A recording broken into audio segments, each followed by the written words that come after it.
جمعۃ الوداع کا دن تھا۔ آج سبھی لوگ مساجد کا رخ کر رہے تھے۔ سب بازار مکمل طور پر بند تھے۔ مساجد میں نمازیوں کی تعداد میں نمایاں اضافہ تھا۔ جمعہ کے خطبہ کے دوران علماء کرام نے شب قدر کی فضیلت اور برکات بیان کی۔ حافظ محمد یاسین صاحب نے بھی خطبہ جمعہ میں لیلۃ القدر کے فیوز و برکات پر روشنی ڈالی اور اس مبارک رات میں قیام کرنے اور ذکر اذکار کے بارے میں بیان کیا۔ سب سے پہلے سورہ قدر کی تلاوت کی اور اس کا ترجمہ بیان کیا۔ ہم نے اس قرآن کو شب قدر میں نازل کیا اور تمہیں کیا معلوم کہ شب قدر کیا ہے؟ شب قدر 1000 راتوں سے بہتر ہے۔ اس دن فرشتے اور روح الامین اپنے رب سے ہر حکیمانہ حکم لے کر نازل ہوتے ہیں۔ یہ سلامتی والی رات فجر کے طلوع ہونے تک رہتی ہے۔ اس کے بعد انہوں نے چند آیات کی تلاوت کی اور ان کا ترجمہ سنایا۔ سورۃ الدخان میں ہے کہ بلا شبہ ہم نے اس کتاب حکیم کو ایک بڑی ہی بابرکت رات شب قدر میں اتارا ہے کہ ہمیں بہرحال خبردار کرنا ہے، جس میں فیصلہ کیا جاتا ہے ہر حکمت والے کام کا۔ اس کے بعد ایک حدیث بیان کی۔ حضرت ابو ہریرہ رضی اللہ تعالی عنہ سے روایت ہے کہ نبی کریم صلی اللہ علیہ وآلہ وسلم نے فرمایا کہ جس نے لیلۃ القدر میں ایمان کے ساتھ ثواب کی نیت سے قیام کیا، اس کے گزشتہ گناہ معاف کر دیے جاتے ہیں۔ رب کریم بہت ہی بے نیاز ہے، جس کو جب چاہے عطا کر دے، جب چاہے اپنی محبت، اپنا قرب، سوچ و فکر کی بیش قیمت دولت سے مالا مال کر دے۔ راکم بھی دیگر بہت سے ایسے ہی سامعین کی طرح تھا جو جسمانی طور پر تو مسجد میں بیٹھے خطبہ سن رہے تھے، لیکن ان کے اذہان دنیا کے جھمیلوں میں الجھے تھے۔ مگر خطبہ سنتے سنتے میری نظر ایک 18-20 سالہ نوجوان پر پڑی جو سر جھکائے زاروں قطار رو رہا تھا۔ اس کی آنکھوں میں گویا آنسوؤں کا سیلاب سا امڈ آیا تھا۔ اسے دیکھ کر میں کچھ پریشان اور متجسس سا ہو گیا کہ جانوں کہ وہ اس وقت کس کیفیت سے گزر رہا ہے۔ میری پریشانی لمحہ بلمحہ بڑھتی ہی جا رہی تھی۔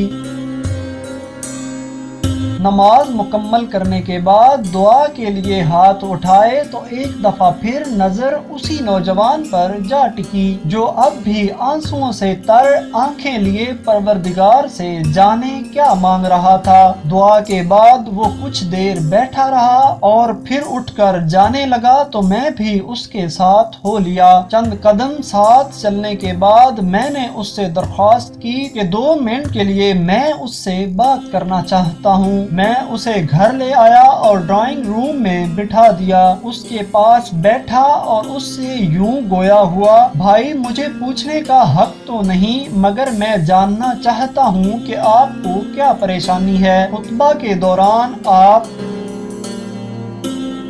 میں اتنا ہی کہہ پایا تھا کہ وہ بولا، آپ نے خطبہ میں سنا کہ امام صاحب شب قدر کے بارے میں کیا بیان کر رہے تھے؟ میں نے ہاں میں سر ہلا دیا۔ چند لمحوں کے توقف کے بعد وہ بولا، بھائی ہمیں کوئی حق نہیں کہ ہم اللہ سے گلہ کریں کہ وہ ہماری سنتا نہیں۔ ہم طاق راتوں میں کیا تلاش کریں گے بھیا قرب الہی، لیکن کس منہ سے؟ میں تذبذب کے عالم میں ٹکی باندھے اسے بس دیکھے جا رہا تھا اور وہ گفتگو کا سلسلہ جاری رکھتے ہوئے بولا، آپ ہی بتائیں آج کل رمضان بازاروں میں کیا صورتحال ہے؟ جو اشیاء عام مارکیٹ میں فروخت کے قابل نہیں، انہیں رمضان بازاروں میں سٹالز پر سجا دیا جاتا ہے۔ یہاں سارا دن صارفین کے استحصال کے بعد اگر میں ہی سٹال مالک ہوں تو میں رات کو مصلے پر کھڑا ہو کر ساری رات بھی نوافل ادا کرتا رہوں تو کیا کسی ایک غریب سے کیے گئے ظلم کا بھی مداوع کر سکوں گا؟ معافی کا حقدار کیسے ٹھہروں گا جب کوئی غریب مزدور سارا دن روزے کی حالت میں خون پسینہ ایک کرنے کے بعد گھر جاتے ہوئے آدھا کلو پھل لے کر جاتا ہے کہ وہ خود بھی اس سے افطار کرے گا اور اس کے اہل خانہ بھی کھائیں گے، مگر جب وہ گھر جا کر پھل کاٹنے کے لیے شاپنگ بیگ کھولتا ہے تو آدھے سے زیادہ پھل ناقص یا گلا سڑا ہوتا ہے۔ بتائیے اس وقت اس کے منہ سے میرے لیے کون سی دعائیں نکلیں گی؟ انتظامیہ کے وہ بددیانت اہلکار اور افسران کس منہ سے قرب الہی اور بخشش مانگیں گے جب وہ رمضان المبارک جیسے بابرکت مہینے میں ان سٹالز مالکان سے بھتہ لے کر ان کو یہ سب کرنے کی اجازت دے رہے ہیں؟ کعبے کس منہ سے جاؤ گے غالب؟ شرم تم کو مگر نہیں آتی؟ آپ دیکھیے کہ عام مارکیٹ میں ماہ سیام میں اشیاء خورونوش سمیت تمام ضروریات زندگی کی چیزوں کی قیمتیں کیسے آسمان سے باتیں کرنے لگ جاتی ہیں۔ ناجائز منافع خور کس طرح اس مقدس مہینے کو سیزن سمجھ کر لوٹ مار کا بازار گرم کیے ہوئے ہیں۔ ضلع انتظامیہ اختیارات کے باوجود کیوں خاموش تماشائی ہوتی ہے؟ کیونکہ انہیں ان کی عیدی باہم پہنچائی جا رہی ہوتی ہے۔ اب آپ ذرا رمضان المبارک کے علاوہ دیکھ لیں ہمیں کیا چیز خالص دستیاب ہے۔ ہمیں سال کے 12 مہینے سرخ مرچوں کے نام پر اینٹیں، چائے کی پتی کے نام پر لکڑی کا برادہ، دودھ کے نام پر کیمیکل ملا گندا پانی، ادرک کے نام پر تیزاب، گوشت کے نام پر گدھے، منرل واٹر کے نام پر گندا پانی، سبزیوں کے نام پر زہر، گھی کے نام پر جانوروں کی گندی چربی، کیا کچھ نہیں کھلایا جا رہا؟ سال کے 12 مہینے، مہینے کے 30 دن، دن کے 24 گھنٹے، کب ہم خوف خدا میں آ کر اپنی مکروہ حرکات سے باز آتے ہیں؟